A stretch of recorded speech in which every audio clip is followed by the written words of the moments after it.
नमस्ते दोस्तों। अजय मेरू पब्लिकेशन के ऑफिशियल यूट्यूब चैनल पे आपका हार्दिक स्वागत है। हमारा पब्लिकेशन हाउस आजाद वन वीक सीरीज का प्रकाशन करता है और आजाद जो वन वीक सीरीज है वो Vardhman Mahaveer open university Kota, IGNOU university, Jodhpur की जो जैन एंड व्यास यूनिवर्सिटी है, स्टेट ओपन, RSCIT, ऐसे अलग अलग कोर्सों के लिए काफी छात्रों के मध्य, आप सबके मध्य बहुत प्रसिद्ध है। और मैं निशांत वैद्य हूँ, इस पब्लिकेशन का फाउंडर, संस्थापक। और अभी चूंकि आप सबको पता ही है कि कंपटीशन एग्जाम्स का दौर चल रहा है, काफी वैकेंसीज राजस्थान में अभी इस वक्त आ रखी है। तो ऐसे में आप सबकी डिमांड भी आई है और हमारी टीम ने भी कहा कि क्यों ना सर एक करंट अफेयर्स पे अपन वीडियो शुरू करें। इस दौरान हमने मॉडल पेपर्स का प्रकाशन भी किया था। काफी अभी मॉडल पेपर्स वो फेमस हो रहे हैं फोर्थ ग्रेड एग्जाम के लिए, वीडियो के लिए, आने वाले टाइम में रिट के लिए भी आ रहे हैं। तो उसमें भी ये वीडियो आपको मदद करेंगे आपकी जो इन भर्ती परीक्षाओं के लिए। साथ ही इससे आपकी नॉलेज भी काफी ब्रॉड होगी, तो जो बच्चे तैयारी कर रहे हैं उन सबके लिए बहुत इफेक्टिव होने वाला है।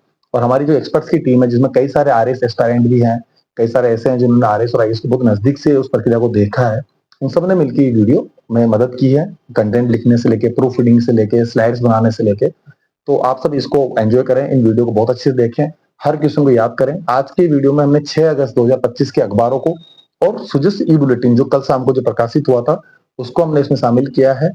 तो इस वीडियो में टोटल हमने 16 क्वेश्चन जो है वो आपके लिए लाए हैं। तो शुरू करते हैं आज का वीडियो। देखिए आप सब, और बहुत सारे क्वेश्चन जैसे कवर होने वाले हैं आपके, न केवल उनकी व्याख्याओं से बल्कि न केवल उन क्वेश्चन से बल्कि उन सबकी व्याख्याओं से भी आपके 70-80 क्वेश्चन कम से कम जो है यहाँ से कवर होंगे, ऐसी हमें उम्मीद है।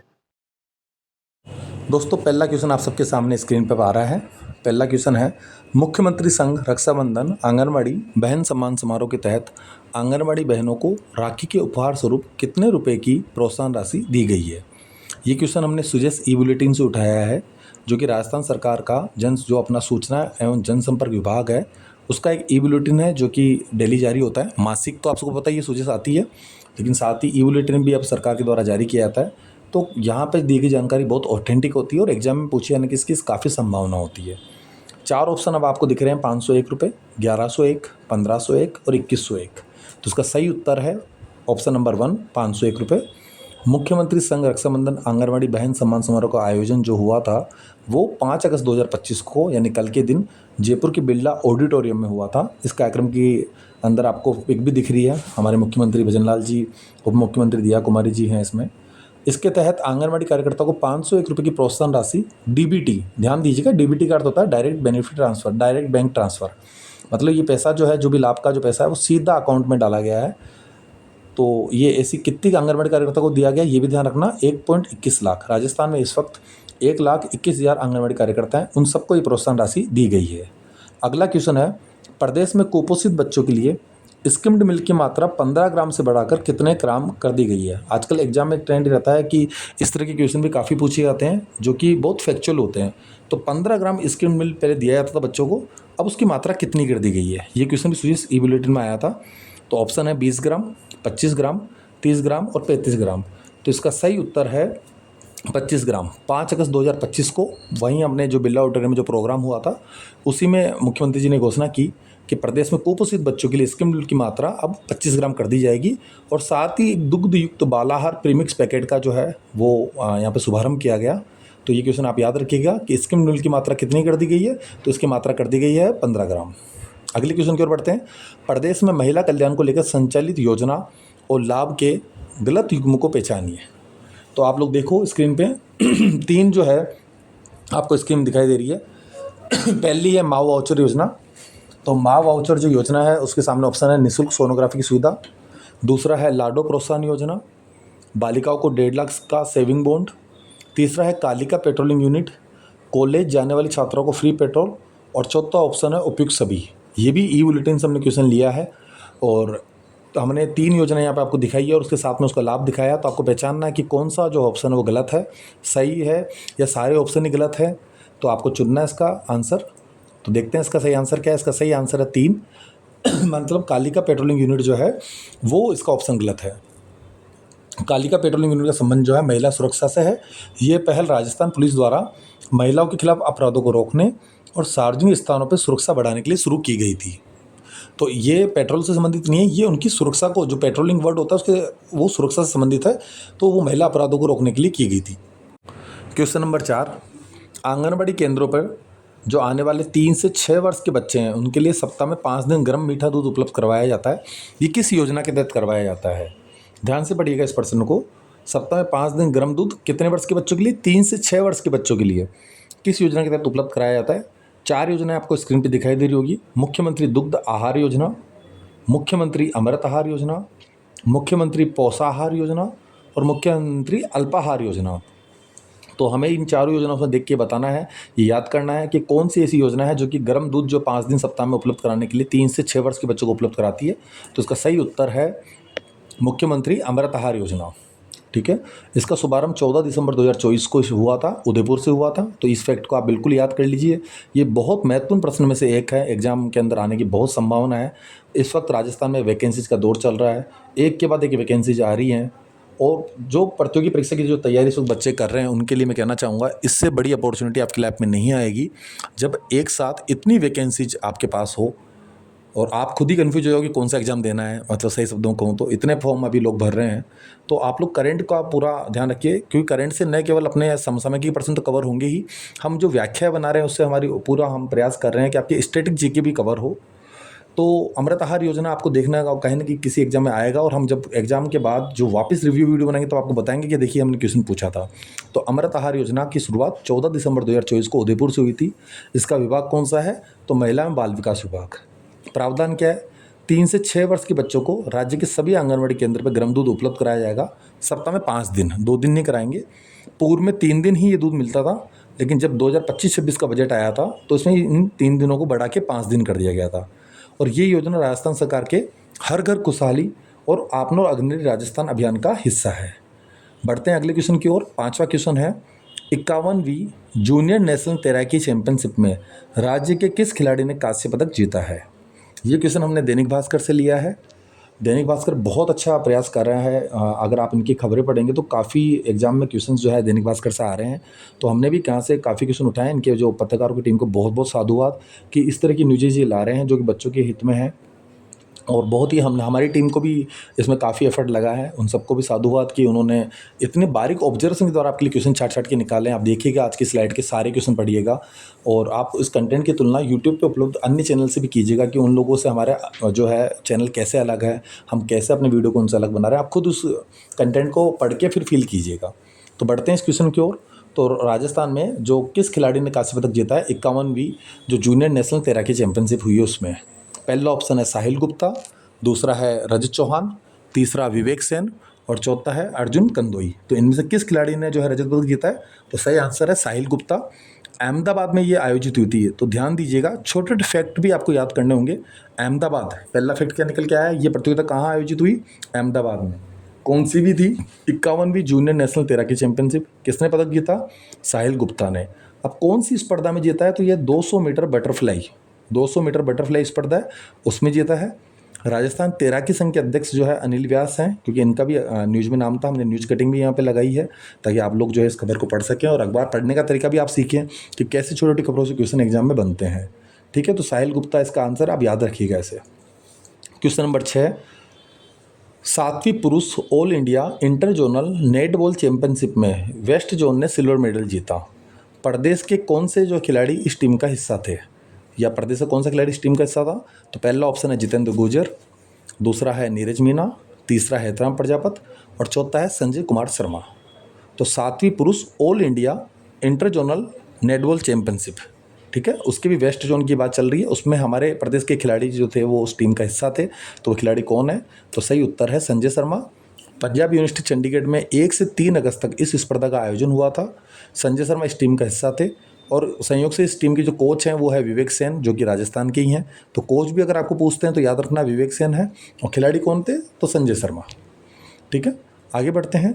अगला क्वेश्चन है 7 नंबर, भारतीय तीरंदाजी संघ के द्वारा वेस्ट जोन जो पश्चिमी जो क्षेत्र हैं इसके राष्ट्रीय जो कोचेज सेमिनार का, राष्ट्रीय जो कोच होते हैं उन सभी कोचों का सेमिनार का आयोजन प्रदेश के किस शहर में किया जा रहा है? दैनिक भास्कर की खबर थी आज की। तो पहला ऑप्शन है जयपुर, दूसरा जोधपुर, तीसरा उदयपुर और चौथा बीकानेर। तो इसका सही उत्तर है जयपुर। जयपुर में भारतीय तीरंदाजी जो संघ है उसके द्वारा वेस्ट जोन राष्ट्रीय कोचेज सेमिनार का आयोजन किया जा रहा है। इसमें 4 स्टेट जो वेस्ट जोन में लगते हैं, राजस्थान, मध्य प्रदेश, गुजरात और महाराष्ट्र। इनके 45 से ज़्यादा कोच जो थे उन्होंने हिस्सा लिया। भारतीय तीरंदाजी कोच इस वक्त हैं जीवन जोत सिंह तेजा। ये फैक्ट भी याद रखना। हम भले ही राजस्थान करंट अफेयर आपको पढ़ा रहे हैं, लेकिन साथ में जो है आपके इंडिया जी के क्वेश्चन भी कई सारे कवर होंगे, कई सारे अलग अलग सेक्टर के क्वेश्चन भी रेडी होंगे। तो आप इनको पढ़िए, अच्छे से एक एक फैक्ट को याद कीजिए। जीवन जोत सिंह तेजा की मैंने पिक भी दिखाई है आपको, और इन्होंने राजस्थान की काफ़ी प्रशंसा यहाँ इस सेमिनार में की है।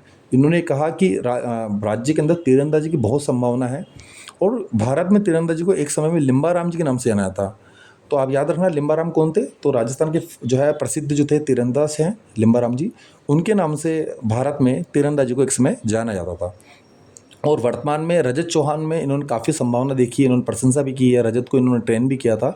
तो कहा है कि रजत चौहान जो है उनमें भी संभावना है कि वो ओलंपिक पदक जीत सकते हैं। ठीक है, अगला क्वेश्चन है 8वां नंबर। राज्य सरकार के द्वारा अब तक 9 बोर्ड निगम अध्यक्ष जो है, हमारे कई सारे जो बोर्ड होते हैं राजस्थान सरकार के द्वारा, उनमें अध्यक्षों की नियुक्ति की जाती है। तो इनमें से किसे राज्य मंत्री का दर्जा दिया गया है? बहुत ही प्यारा क्वेश्चन है, स्टार लगा लीजिएगा आप, और मान के चलिएगा कि जो 9 अध्यक्ष हैं इनमें से क्वेश्चन फंसना ही है।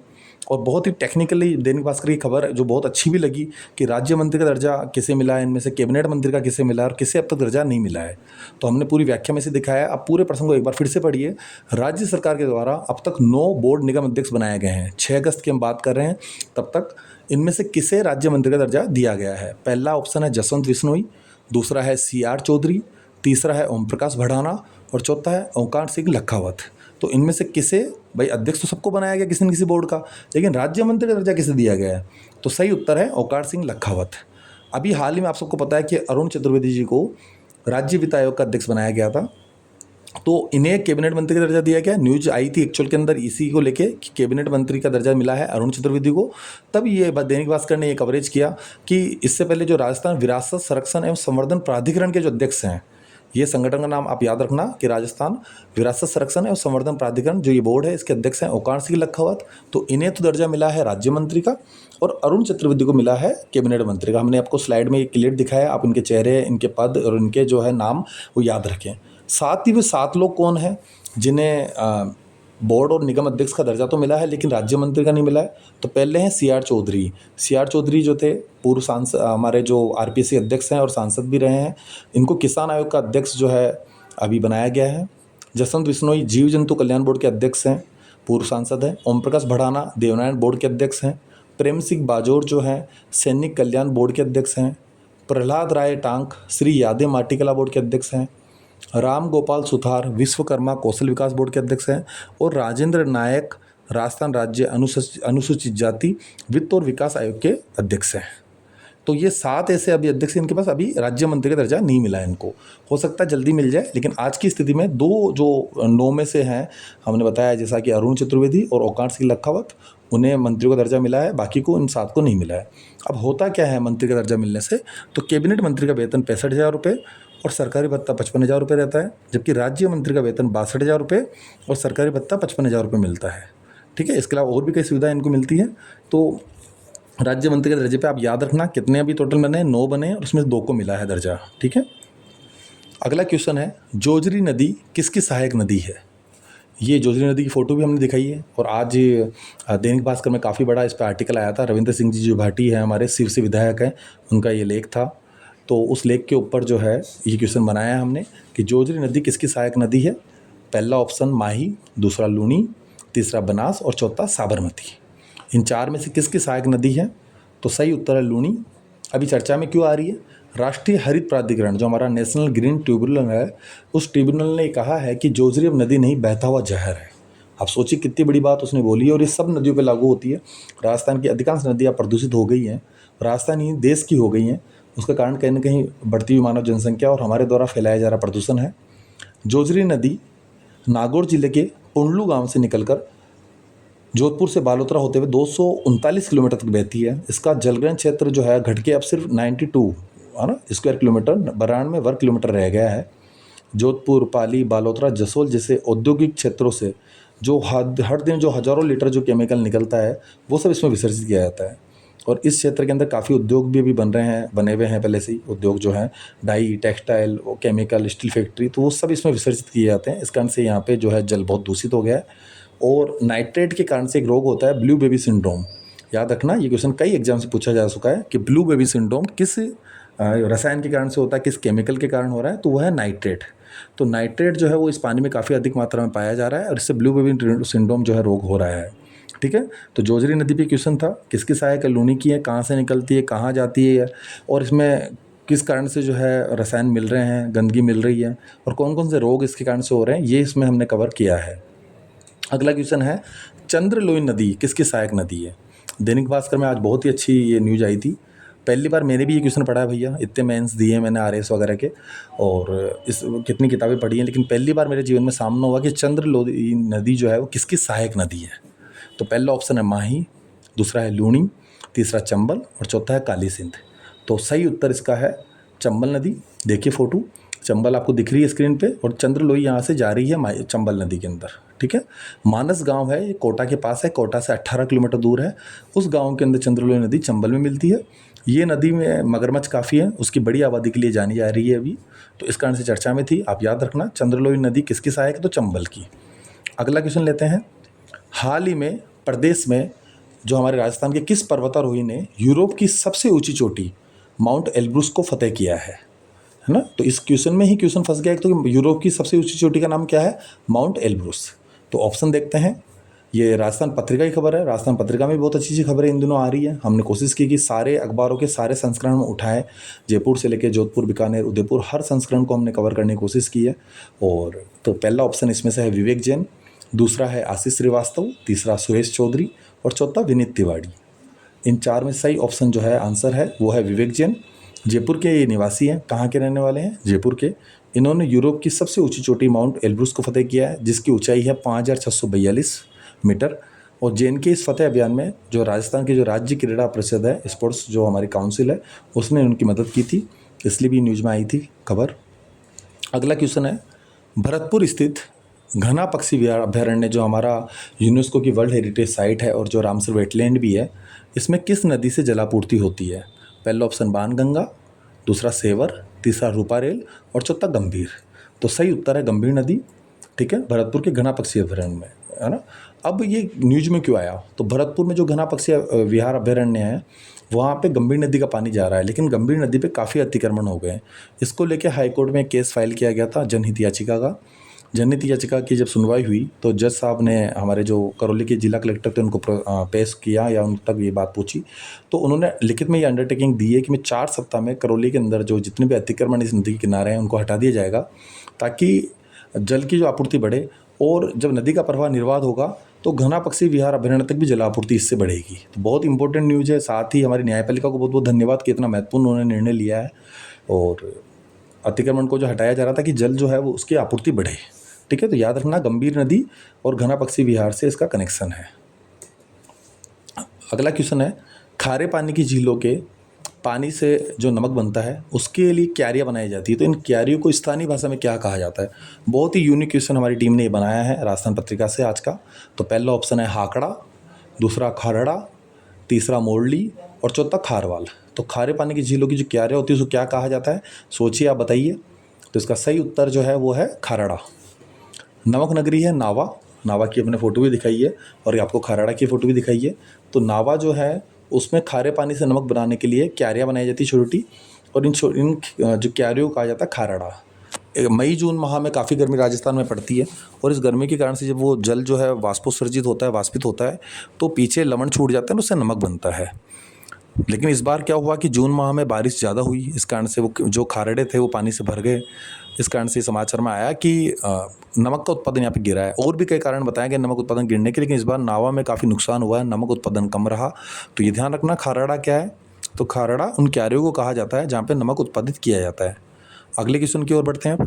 क्वेश्चन नंबर 14 क्वेश्चन है, न्यूयॉर्क शहर में आयोजित होने वाली 30वीं यूथ असेंबली में भारत का प्रतिनिधित्व करने का सौभाग्य प्रदेश की किस बेटी को मिला है। दैनिक भास्कर से हमने लिया है क्वेश्चन। पहला ऑप्शन है मानसी सैनी, दूसरा है अलीजा बानो, तीसरा सुरभि सांखला और चौथा सैफ अली चौहान। तो न्यूयॉर्क में जो 30वीं यूथ असेंबली होगी इसमें भारत का प्रतिनिधित्व कौन कर रहा है, तो सही उत्तर है सुरभि सांखला। 6 से 10 अगस्त तक न्यूयॉर्क शहर में आयोजित होने वाली 30वीं यूथ असेंबली में भारत का प्रतिनिधित्व। जोधपुर की बेटी हैं डॉक्टर सुरभि साकला, ये करेंगी।